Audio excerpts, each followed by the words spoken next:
Bum, bum, bum, bum. Moi drodzy, Sławek i Łukasz, wasz ulubiony skład, tak mi się przynajmniej wydaje.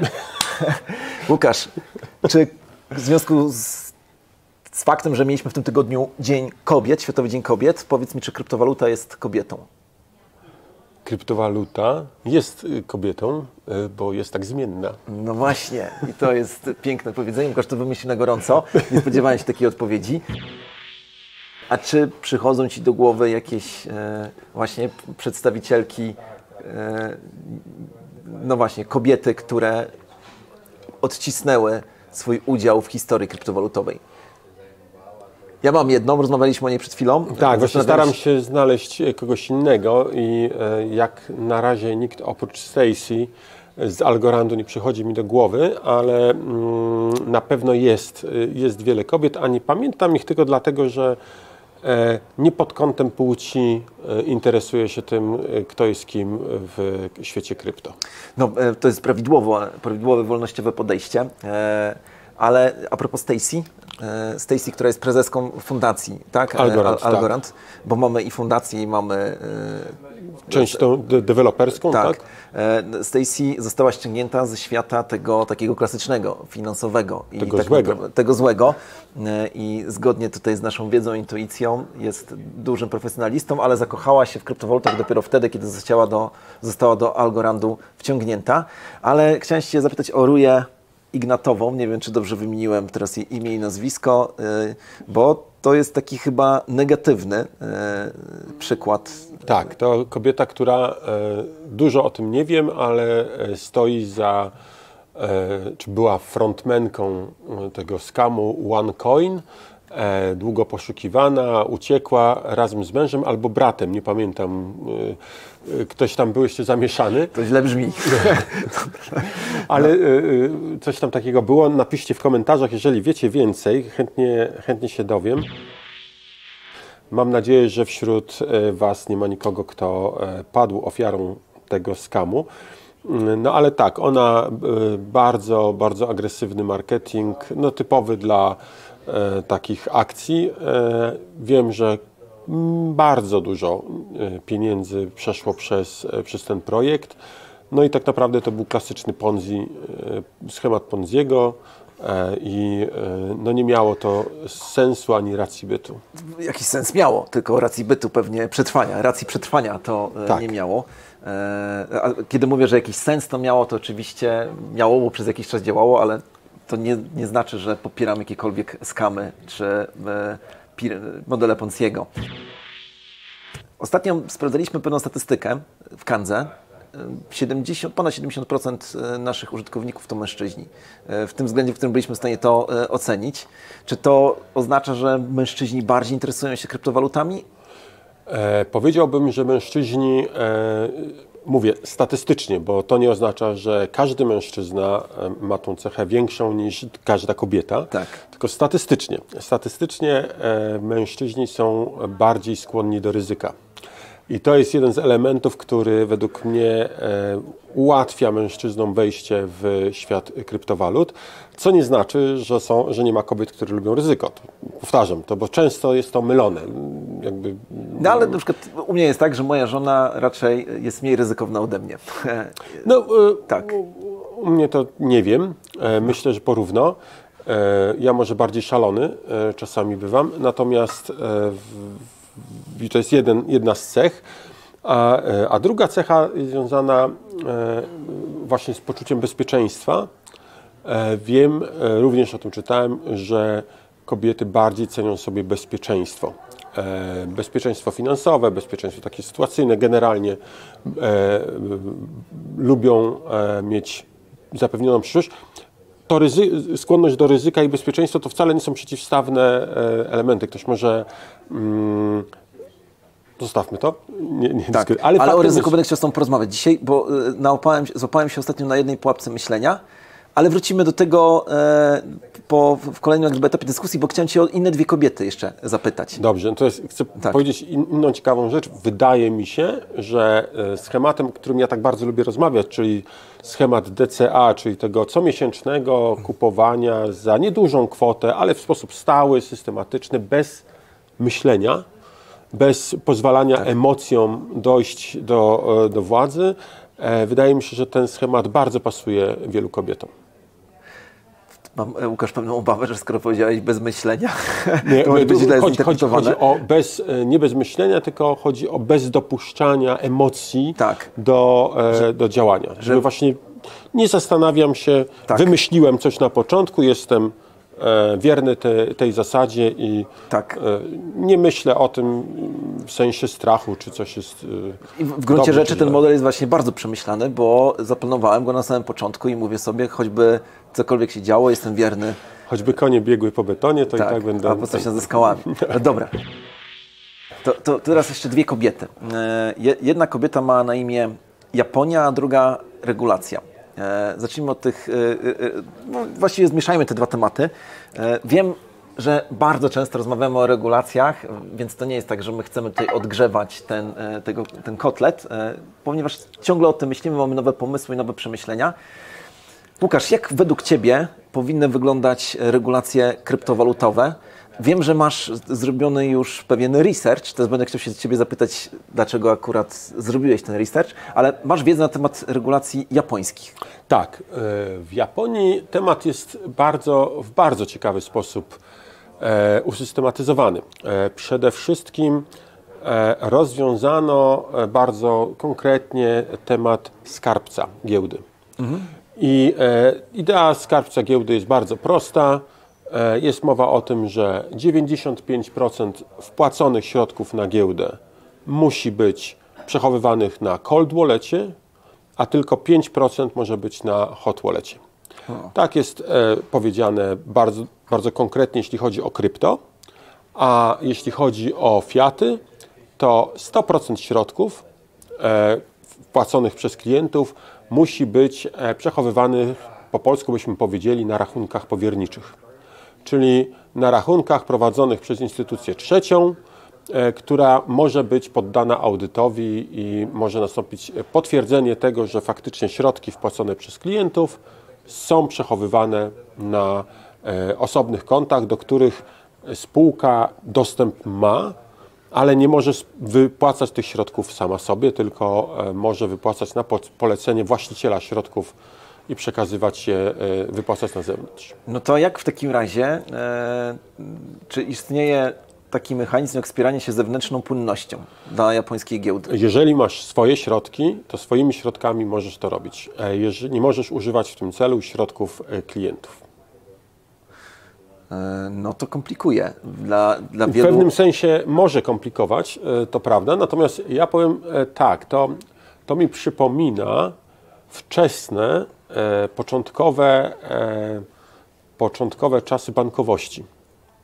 Bo pamiętajmy, rezerwa cząstkowa, czyli to, że moje wpłacone środki są używane przez bank i inwestowane w różne rzeczy, to jest wymysł współczesny. Na samym początku moje środki były, ja płaciłem bankowi za przechowywanie moich środków. Oczywiście to miało sens tylko wtedy, gdy mieliśmy zdrowy pieniądz, gdy mieliśmy na przykład standard złota, czyli nie istniało pojęcie inflacji. Natomiast w tej chwili samo przechowywanie to w warunkach, gdy rządy czy banki centralne dążą do kilkuprocentowej inflacji, żeby była inflacja. Deflacja to jest diabeł wcielony według regulatorów. Doktryny, to samo przechowywanie nie wystarcza. Wszyscy chcielibyśmy mieć jakieś odsetki. No i te odsetki właśnie są, żeby mieć te odsetki, to banki stwierdziły, ok, ale to my musimy używać tych środków, więc powstaje pewne ryzyko, że zabraknie środków, gdy wszyscy będą chcieli wypłacić. I zwracam uwagę, że coś takiego właśnie zdarzyło się Silvergate'owi. Trochę odchodzimy na chwilkę od regulacji, ale myślę, że to też jest temat ciekawy. Silvergate. No, dzisiaj jest czwartek, nagrywamy to dla Was w czwartek, więc możliwe, że w sobotę będziemy już wiedzieli, że ogłoszona została upadłość.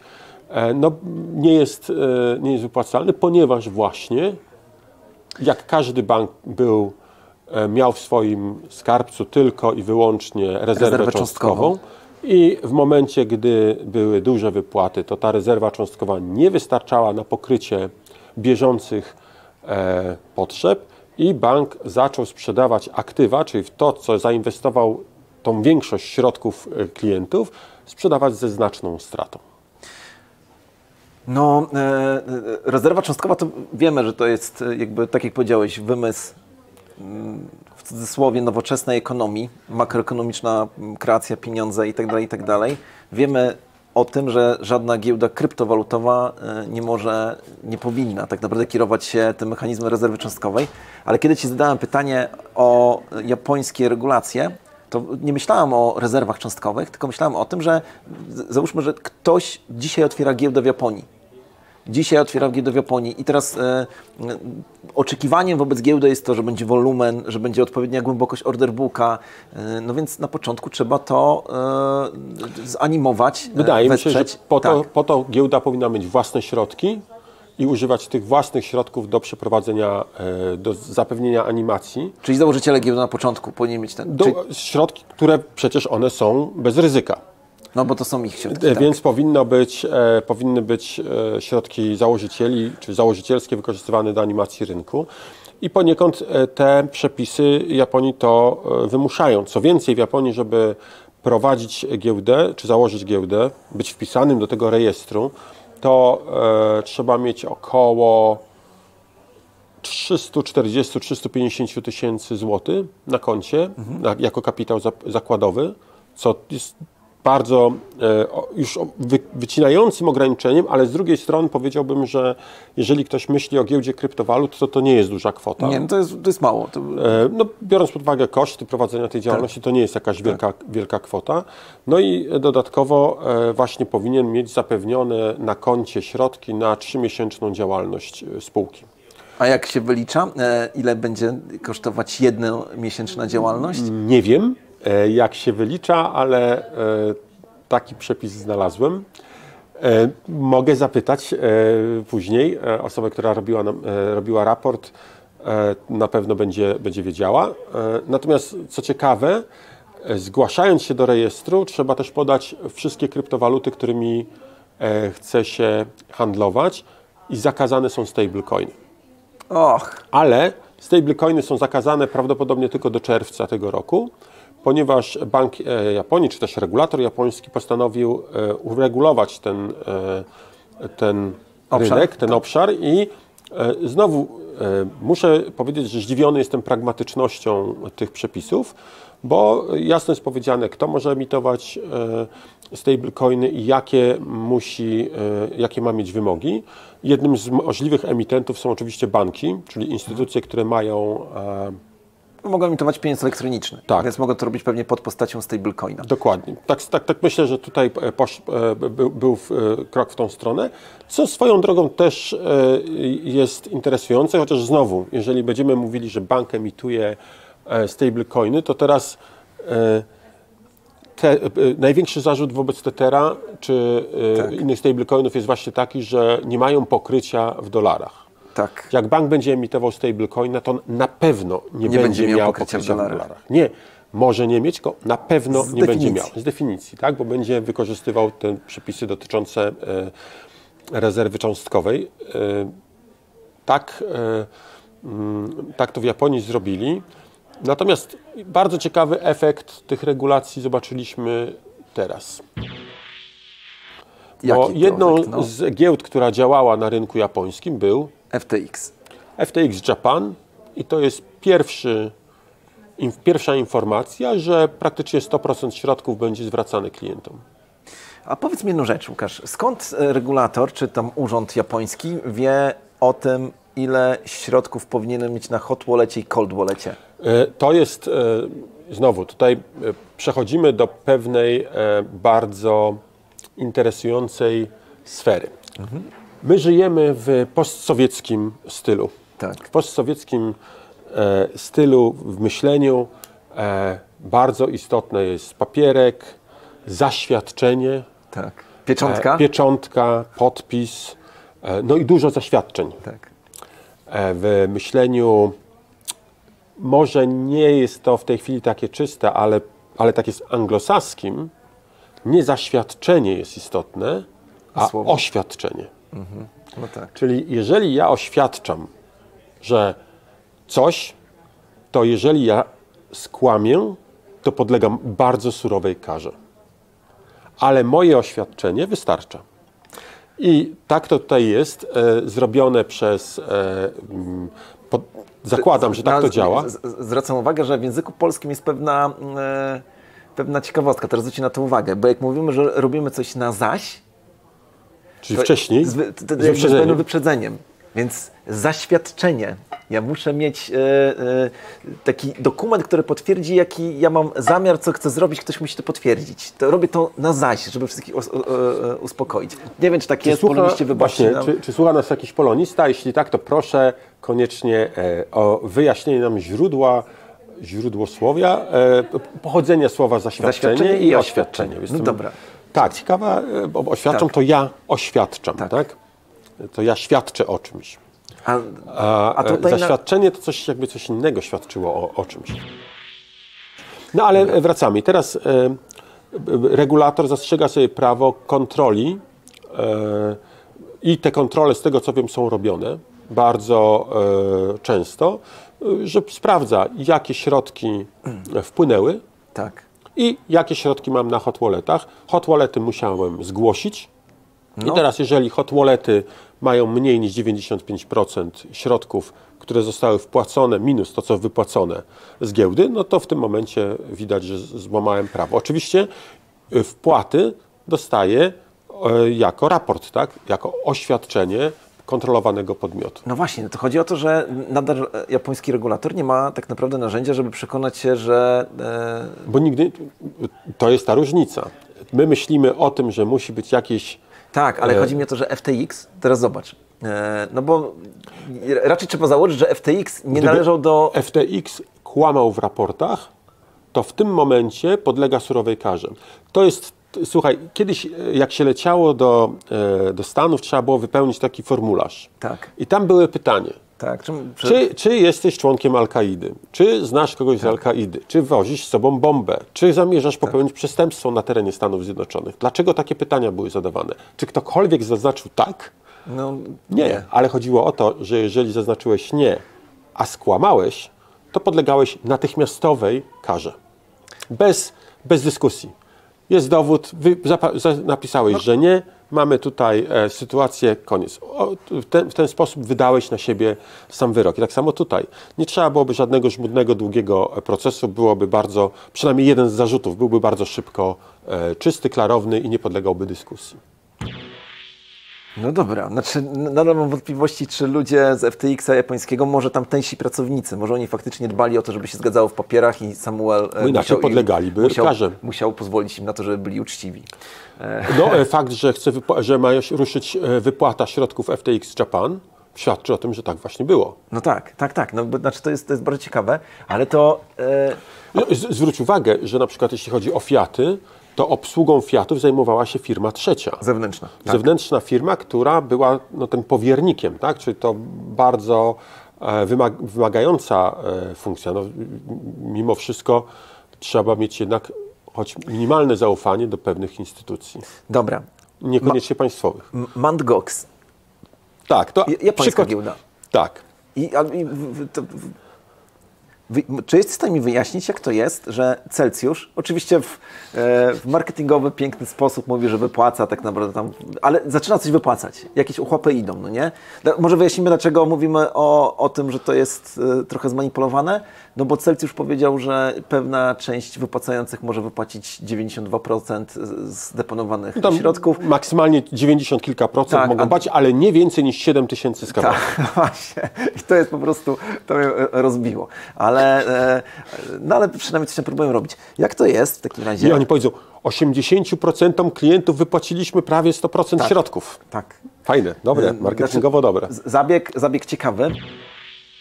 Natomiast sobie myślę, że jak to jest, że po kilku miesiącach od upadłości Celsjusza, czy tam ich problemów, oni zaczynają już coś robić, a Mt. Gox, który upadł w 2013 roku, już nie pamiętam, minęło strasznie dużo wody w Wiśle, wypłynęło już od tamtego czasu, cały czas nie wypłaca. Przy takiej japońskiej tutaj precyzji, chociaż ja wiem, że wtedy tych regulacji tam nie było. No właśnie, można powiedzieć, że to, że rynek japoński jest tak uregulowany, to jest efekt Mt. Goxa. To on wywołał u regulatora, u władz potrzebę stworzenia regulacji i moim zdaniem regulacje poszły w bardzo dobrym i prostym kierunku. Tam jest inny problem, bo według mnie powinno być tak, że to moje zgłoszenie nie jest oceniane przez urzędnika, tylko powinno być tak, że z automatu ja po prostu mam formularz rejestrowy, wpisuję jakimi tokenami, mam listę dostępnych tokenów, które rząd uznał za nie-security, zaznaczam jakie tokeny, jakie kryptowaluty u mnie będą dostępne, zaznaczam, podaję adresy, podaję adres cold walleta. Hot walleta nie trzeba, tylko cold walleta. Tam jest wymóg, że cold wallet w ogóle nie może mieć dostępu do internetu, więc podaję adres cold walleta dla każdej kryptowaluty. Naciskam, podaję jaki bank powierniczy jest, współpracuje ze mną, naciskam Enter i mogę prowadzić działalność. Tak powinno być według mnie. Tak. Ewentualnie jakąś opłatę uiszczam, bo ten wymóg o posiadaniu kapitału i posiadaniu zapasu finansowego na rozpoczęcie działalności w mojej ocenie jest niepotrzebny. To jest jedyny taki element starego myślenia. Ale dobra, ale to teraz jest tak, żebyśmy dobrze zrozumieli. Jak chcemy otworzyć giełdę uregulowaną japońską, to składamy te oświadczenia, zgłoszenie i tak dalej i czekamy i tak na zgodę urzędników, tak? Teraz tak, musi być wyrażona zgoda, tam będą weryfikacje, setki tysięcy stron procedur, jakie mamy do zastosowania, bo tam nie powiedziałem o wszystkich wymogach, tam między innymi jest szczegółowy opis procedur, jak chcemy postępować z kryptowalutami i tak dalej. Moim zdaniem jest zupełnie bez sensu, bo znowu nikt tego nie czyta, nikt tego nie stosuje, bo zawsze się robi inaczej, albo okazuje się, że algorytm, który mamy zaprogramowany, na przykład dokładne opisanie tego algorytmu, jest również pewnym naruszeniem bezpieczeństwa.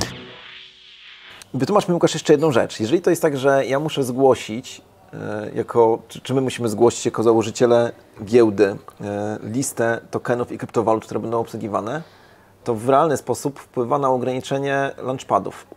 O tak, oczywiście. Launchpady, przyznaję, nie zgłębiłem tematu, jak są uregulowane launchpady. Na pewno bardzo dużo coinów jest od razu uznawanych przez regulatora za papiery wartościowe. I tutaj akurat definicja jest stosunkowo prosta. Jeżeli wartość danego tokena zależy od czegoś innego, nieważne od czego, ale od czegoś innego, tym samym od razu to jest uznawane za papier wartościowy. Dlatego żaden stablecoin nie może być rejestrowany, czy nie ma handlu stablecoinami, nie ma handlu wszystkimi tokenami, których wartość zależy faktycznie od czegoś innego. W mojej ocenie znowu uważam, że to jest wbrew pozorom prosta, bo jakby regulacja kluczową zaletą, czy kluczowym czynnikiem, nie czynnikiem, faktorem. O, dobra. Kluczowym parametrem regulacji, żeby uznać ją za dobrą, jest to, czy jest jasna, czyli zrozumiała, bez wątpliwości żadnych i czy jest prosta do zastosowania. No tak, ale tu mówimy o jakby jednej perspektywie, natomiast pytanie, czy taka regulacja w ogóle jest właściwa. Nie do końca rozumiem, dlaczego aparat państwowy mówi tak, jeżeli chcecie tworzyć tokeny, które reprezentują zależność od czegoś innego, to wam nie wolno.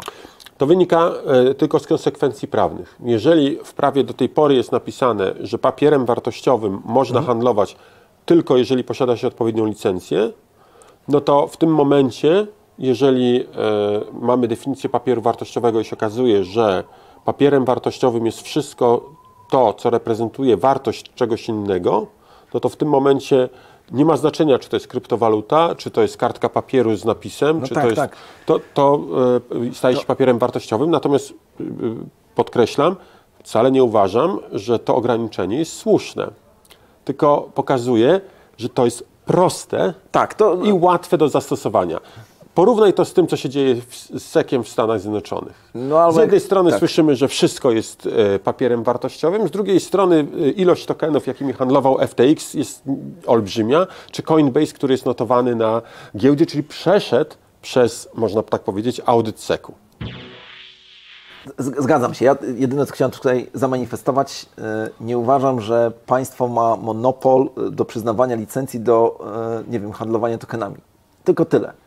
Ma oczywiście monopol, bo sobie taki monopol przyznało i ma siłę przymusu i agresji związanej z tym, że jeżeli ktoś nie przestrzega, to idzie do więzienia albo jest karany, ale nie uważam, że to jest kompetencja państwa i to jest dyskusja światopoglądowa. Ja bym powiedział, że w ogóle idea wydawania licencji przez państwo jest już niewłaściwa. No tak. To w ogóle jakakolwiek licencja wydawana przez państwo jest już, zawsze będzie prowadziła do czegoś złego. Uważam, że jedynym rozwiązaniem właściwym jest powstawanie, nawet niech to jest przyrządowa instytucja, która ma prawo wydawać nie licencje, a ocenę, rekomendacje. Tak. Dobrym przykładem jest, nie wiem, czy to jeszcze tak działa, ale w Singapurze, wiem to na pewno, wydaje mi się, że w Anglii też tak jest, że sanepid nie może zamknąć lokalu z powodu złych warunków higienicznych. Tak. Nie. Sanepid tylko wystawia ocenę klasy obiektu.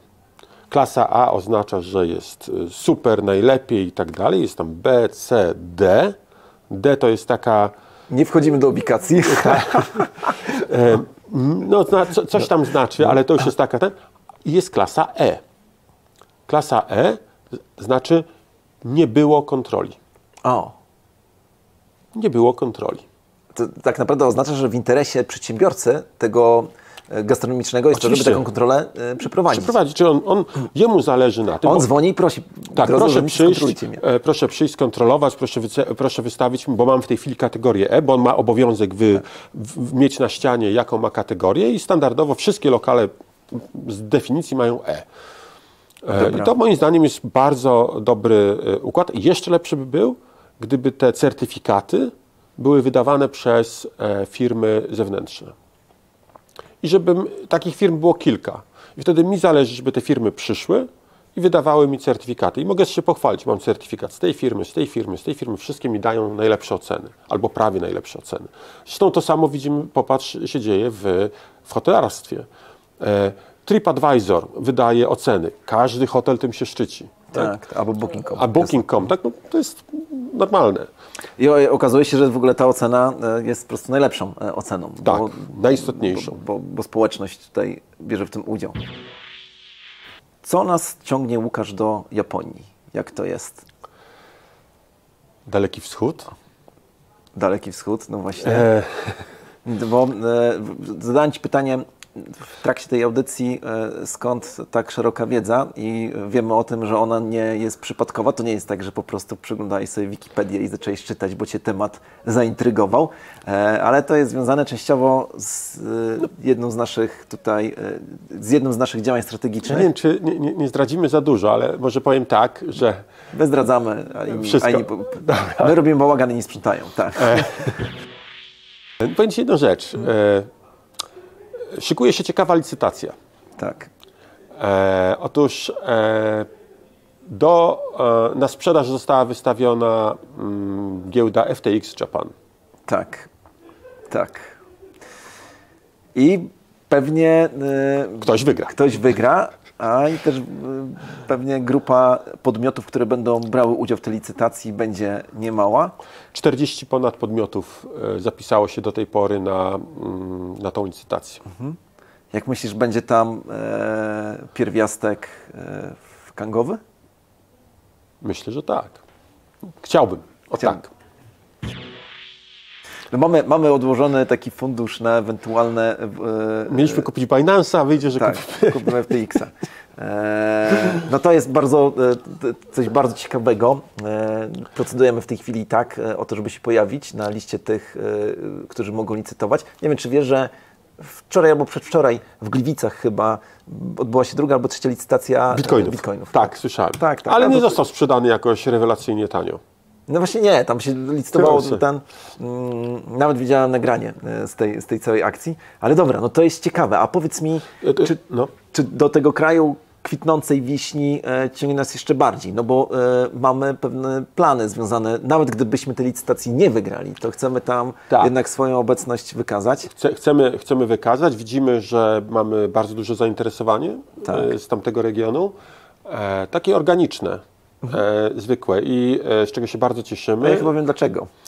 W maju, 10-12 maja zamierzamy być na konferencji w Japonii, w Tokio, na której liczymy na to, że spotkamy nie tylko użytkowników naszej giełdy, ale spotkamy też nowych partnerów, nowe jakieś ciekawe projekty. Uda się jakieś alianse zawrzeć. Tak, i sojusze. Ten wyjazd do Japonii jest dla nas bardzo, bardzo ważny. Można powiedzieć, że ta konferencja w Tokio rozpoczyna nasze tournée konferencyjne, także od maja jesteśmy w rozjazdach. Jedziemy na trasę. Jedziemy na trasę. Dobra.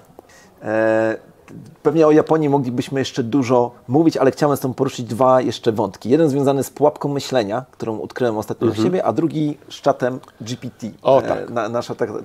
Nasz konik. Który bierzesz na tapet jako pierwszy? Weźmy tą pułapkę myślenia. Dobra, bo jestem ciekawy, a na koniec zostawimy czat. Zadzwonił dzisiaj, pułapka myślenia to jest nasze nieracjonalne myślenie. To znaczy, że w pewnych okolicznościach postępujemy tak, a w trochę innych, ale też w podobnej sytuacji postępujemy zupełnie inaczej. I teraz co odkryłem?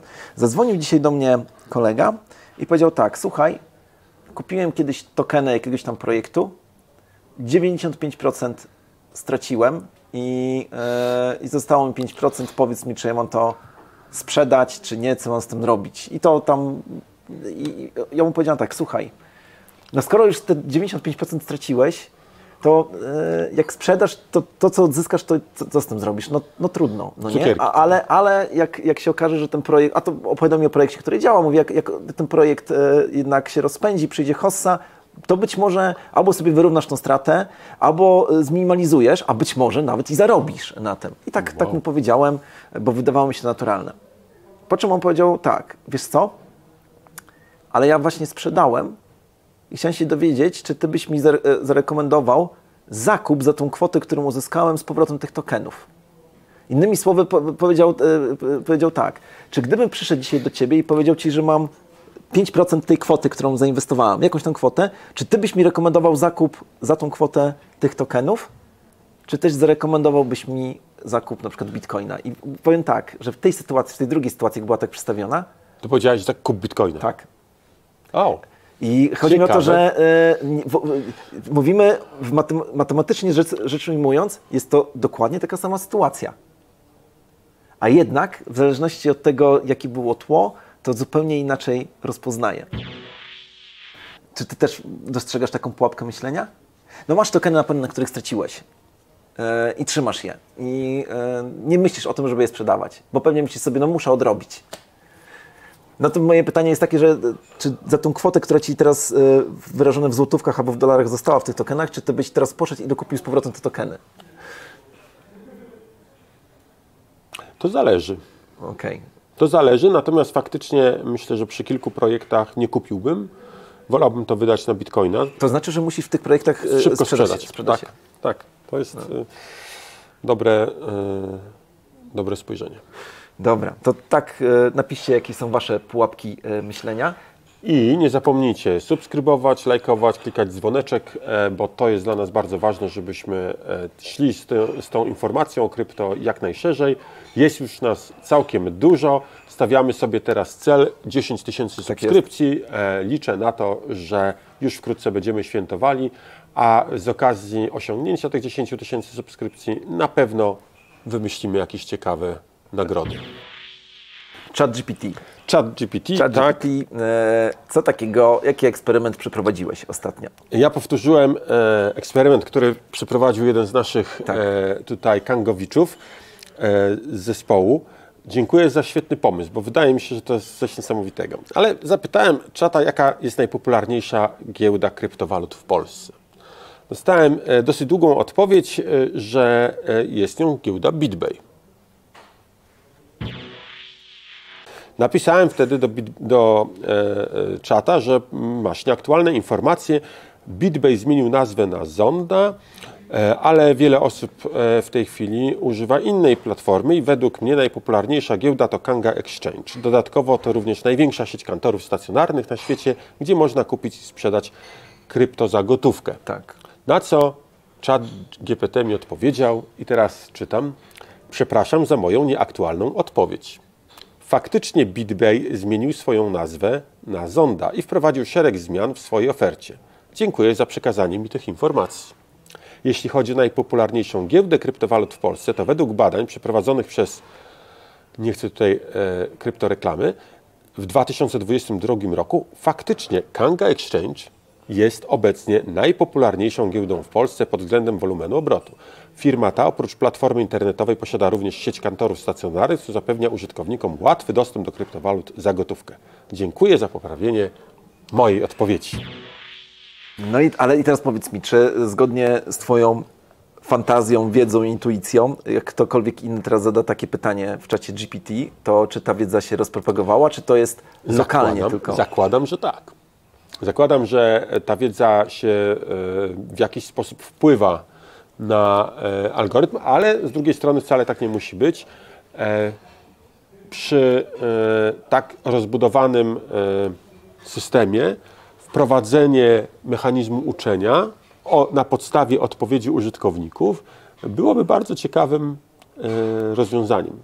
Może wersja 4.0 tak będzie miała. No ale ta wersja czatu, ona jeszcze teoretycznie nie ma dostępu do bieżących treści internetowych, tak? To ma być zmienione to jest, zaraz. Tak, jest powiedziane, że nie ma, chociaż pojawia się wiele wątpliwości. No bo w tym momencie on się odwołał do czegoś. W sensie, zobacz, że jak zadałeś pytanie, wzbudziłeś konsternację, to on mówi, tak, zweryfikowałem. Gdzie zweryfikował? I właśnie go złapaliśmy na kłamstwie. Tak. Albo na tym, że jednak ma dostęp do internetu. Bo zgodnie z moją wiedzą ChatGPT ma dostęp do danych do końca 2021 roku. A powiedział o 2022. O wyniku badań w 2022. Przypadek? Chyba, że ma jakiś inny kalendarz, może juliański, a nie gregoriański. Nie ukrywam, że mam mieszane uczucia, jeżeli chodzi o ChatGPT. Naprawdę mam mieszane uczucia. Słyszałem już o tym, że w amerykańskich uczelniach czy szkołach zabronili, tak? Chociaż co to jest... Ale podobno można to uskutecznić, ale co zabronili? Zabronili uczniom i studentom korzystania z czatu GPT na potrzeby pisania esejów. No bo ludzie skracali sobie robotę i podobno powstaje już cały taki mechanizm, coś na zasadzie testu Turinga, że jesteś w stanie rozpoznać, ma automat być w stanie rozpoznać, że to napisała sztuczna inteligencja. Chociaż nie wiem, na jakiej podstawie mógłby to odkryć. Myślę, że mogą się pojawić tego typu mechanizmy, ale ja już wiem, że istnieje dużo takich systemów, które potrafią parafrazować istniejący tekst. Czyli mogą zmieniać szyk zdania, dawać synonimy, używać troszeczkę innych określeń i efekt końcowy, znaczenie jest dokładnie to samo, co było, a ma inną formę. I to jest bardzo, bardzo ciekawe, czy tak zmieniony tekst będzie można rozpoznać, że został napisany przez ChatGPT. No i z drugiej strony ja sam mogę dokonać takiej parafrazy. No tak. No, wiesz, wtedy dostajesz wsad informacyjny i faktycznie go obrabiasz. No jest to zagrożenie dla naszej cywilizacji, tak mi się wydaje. Przy czym w żadnym mierze nie było... Wiesz, dlaczego jest zagrożenie dla naszej cywilizacji? Dlatego, że wyłączamy u siebie zdolność researchu i dociekania. Naprawdę. I to coś, co sprawia, że do tej pory się rozwijali, przekazujemy korporacjom tą naszą najważniejszą kompetencję. To tak. Jak powiem tak, coraz więcej osób ma dzisiaj problem z orientacją w terenie, dla jasności. Tak, Wiesz dlaczego? No bo korzystają cały czas tylko z GPS-ów. Tak. Wyłączą kiedyś GPS-a, to ludzie będą mieszkali w namiotach tak, i nie będą się przemieszczać. Bo to jest tak, że to tak jak mówimy, pewnie ktoś opisał to zjawisko, że jak się wyłączy dzisiaj prąd, to prawdopodobnie istotna część ludzi by tego nie przeżyła. albo by naprawdę tutaj jakość życia spadła spadłoby, ale by mogła tego nie przeżyć. Kiedy mówią o wyłączeniu prądu Prepersi by przetrwali. Tak, na okres na przykład roku, no nie? I to jestem w stanie zrozumieć. I teraz znowuż, wyłączą nawigację, duża część ludzi miałaby problem, akurat może nie z życiem, ale generalnie tak.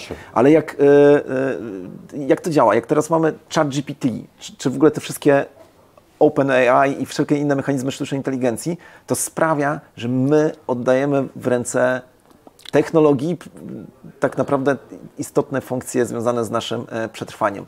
I to ciągle podążamy dalej i w pewnym momencie naprawdę będziemy zniewoleni. To jest zresztą twoja teoria, czy teza była kiedyś taka, że nie podoba ci się car sharing. Dlaczego?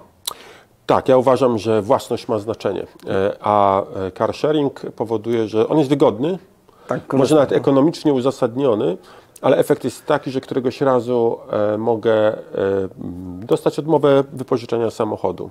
Dlaczego? Bo na przykład korporacja stwierdzi, że już nie chce, żebym jeździł, bo na przykład działam w konkurencji i chcą mi utrudnić życie, żebym nie tworzył konkurencyjnego rozwiązania. Albo może rząd mu będzie kazał i nie będzie chciał, żeby ludzie wypożyczyli samochody i pojechali na jakąś manifestację antyrządową. Tak? I to w znaczący sposób będzie utrudniało życie. Także car sharing mi się nie podoba, tak samo jak nie podobają mi się pomysły flat sharing, czyli tego, że nie masz swojego mieszkania, tylko mieszkasz tam, gdzie idziesz spać, tam, gdzie jesteś i nic nie masz i jesteś szczęśliwy. To nic nie manie będzie powodowało, że będziemy mieli ludzi, którzy żyją tylko chwilą. Nie myślą o przyszłości. Może tak być. Ja akurat jestem fanem car sharingu, ale flat sharingu pewnie niekoniecznie. Zresztą znowu jak zwykle popłynęliśmy tutaj w naszych deliberacjach i rozważaniach. Jakieś podsumowanie albo okrzyk? Ja bym powiedział, zapraszamy wszystkich Was na wtorkowy kwadrans, jak zwykle o 9:30 w każdy wtorek. Zapraszamy na materiał podsumowujący tydzień i zawierający kilka ciekawych newsów. Tak jest. Pamiętajcie o naszym wojennym okrzyku. Ja dzisiaj skorzystam z KNF, Kanga na fali, a ty ja PCK, Bitcoin ciągle królem. Jestem tutaj stabilny. Łukasz jest konserwatywny. Wszystkiego dobrego, trzymajcie się i do zobaczenia gdzieś tam w kolejnych odcinkach. Cześć.